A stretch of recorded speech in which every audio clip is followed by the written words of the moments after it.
क्या है पूरा मामला और राशि जो है वो विपक्षी जो जनपद सदस्य होंगे या उनके पूरी की नहीं है? कल जो सामान्य सभा की बैठक हुई उसमें मैं ये तो नहीं कह सकता कि विपक्षी जो हम लोग हैं उनको आवंटन होगा कि नहीं होगा, क्योंकि अभी तक की जो स्थितियाँ परिस्थितियाँ बनी हैं उसमें सीधा सीधा यही नज़र आ रहा है कि आवंटन हमें नहीं मिलेगा और विपक्षी जो पक्ष वाले हैं बीजेपी के जो हैं जनपद सदस्य हैं वो आपस में उनको उस राशि को बांट रहे हैं। अच्छा, सीओ साहब तो ये कहना है कि बहुमत के आधार पे ही राशि आवंटित होगी और यही नियम है, इसको लेकर अगर सीओ साहब कहते हैं बहुमत के आधार पर राशि आवंटित होगी तो सीओ साहब हमको वो निर्देश दिखा दे जिसमें लिखा होगा कि बहुमत के आधार पर राशि आवंटित होना है, ऐसा लिखित में आया है उनके पास, तो निर्देश दिखा दे, हम स्वीकार करेंगे। उनका साफ तौर पे ये कहना है कि शुरू से ऐसा ही होता आ रहा है, बहुमत के आधार पे ही आवंटित होता है राशि। शुरू से ही ऐसा होते आ रहा है कि बराबर भागों में बढ़ता आ रहा है, इसलिए ये नौबत नहीं आई थी। आज ये नौबत आया है हमारे जनपद पंचायत दुर्ग में। बता देता हूँ, जब से हमारा जनपद पंचायत दुर्ग बना है तब से लेके अभी तक के आज तक ऐसी स्थिति नहीं आई थी कि कभी बहुमत के आधार पर बांटना पड़ा हो, क्योंकि जब भी आया था जनसंख्या के आधार पर आता है, जो सबको विदित है।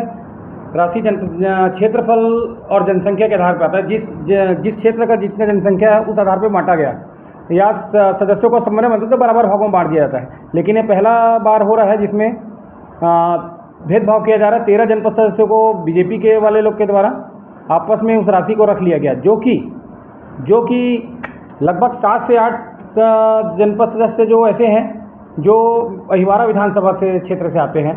हमारे माननीय विधायक जी को शायद हमारे क्षेत्र में कार्य करना नहीं चाहते, क्योंकि वो सारा का सारा राशि जो हमारे दुर्ग ग्रामीण के लिए था उसको अहिवारा विधानसभा के जनपद सदस्यों में बांट दिए। कौन से विधायक? हमारे विधायक ललित चंद्राकर जी हैं, जो कि ब्लॉक के लिए हमारे ब्लॉक के लिए आया था। सभी क्षेत्रों में कार्य होना था। हमारे 11 जो जनपद सदस्य हैं सभी दुर्ग ग्रामीण से आते हैं और उनकी राशि को वो अहिवारा विधानसभा क्षेत्र में बांट रहे हैं, ये हमें वो बिल्कुल स्वीकार नहीं है। 15वें वित्त आयोग का जो पैसा है वो तो जनपद सीओ के उस पे आता है, तो उसके विधायक क्षेत्रीय विधायक कैसे बांटते? क्योंकि भाजपा के जो जनपद सदस्य हैं वो विधायक जी के संरक्षण में हैं और विधायक जी ही इस राशि को उन्हें इस तरह बांटने के लिए प्रेरित कर रहे हैं। इसलिए मैं कह सकता हूं कि वो विधायक जी के संरक्षण में ही ये कार्य हो रहा है। तो आप कह रहे हैं कि आपकी क्षेत्रीय विधायक का जो दखल है वो दुर्ग जनपद में बहुत अधिक हो रहा है? बिल्कुल 100% दखल है। जिस दुर्ग जनपद में उनका पूरा दखल है, क्योंकि वो प्रत्येक बैठक में हमारे बैठक में आते हैं। जबकि हमने इससे पहले 5 साल भी हम थे तो हमने कभी नहीं देखा था कि विधायक जी जनपद बैठक, हाँ एक आध बार कुछ विशेष रहता है, एक आध बार बैठक में आते हैं वो तो समझ आता है, लेकिन प्रत्येक बैठक में आना समझ से परे है।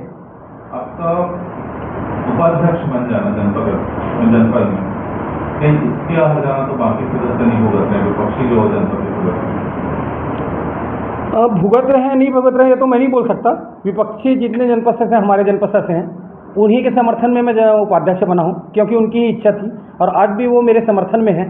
और मेरे अगर वैसा सोच ये विपक्षी ऐसा सोच रहे हैं कि हम उपाध्यक्ष नहीं बन पाए, हम उपाध्यक्ष विपक्षी बन गए और उसके कारण आज जो स्थितियाँ बन रही हैं वो बना रहे हैं, अगर उसी को मानते हैं तो जायज़ है ये कि वो उनका सोच होगा। अच्छा, अंततः एक बार नियम बता दीजिए कि जो राशि आती है 15वें वित्त आयोग की वो उसका आवंटन किस तरह से नियम क्या है? नियम ये कहता है, जहाँ तक हम जानते हैं 15 वित्त की राशि जो आती है वो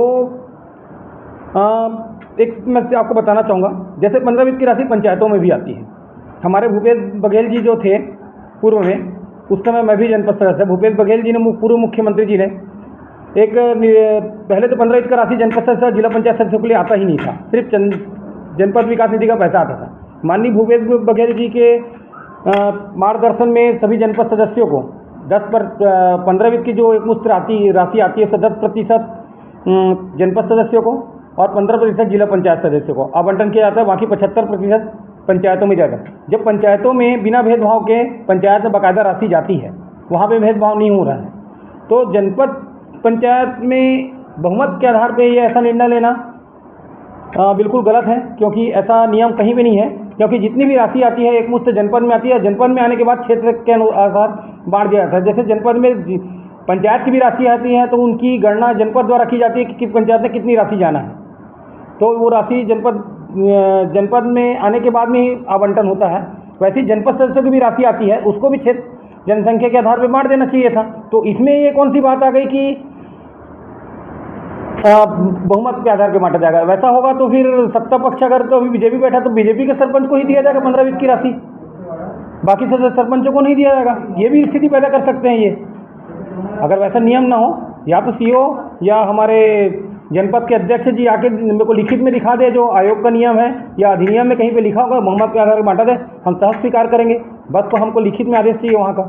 अगला कदम क्या होगा?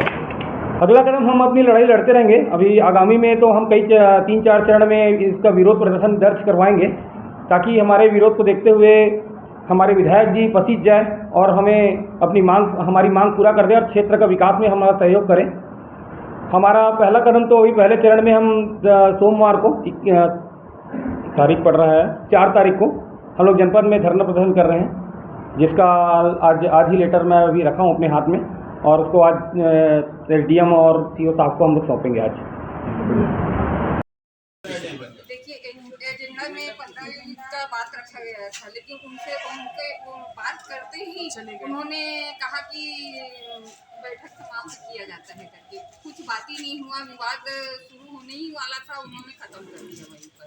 अब बताइए हम लोग किस मतलब विभाग से भी बात नहीं कर सकते, ना वो एजेंडे में भी बात नहीं कर सकते, तो किस चीज़ में बात करेंगे? किसने बैठक खत्म की? अध्यक्ष मैडम ने। कौन से वर्ष का वित्तीय राशि का आप मांग कर रहे हैं? वो बंटवारे की जो बात विवाद हो रही है वो कौन से वर्ष का है? 25-26 में कितना पैसा है? 72 लाख।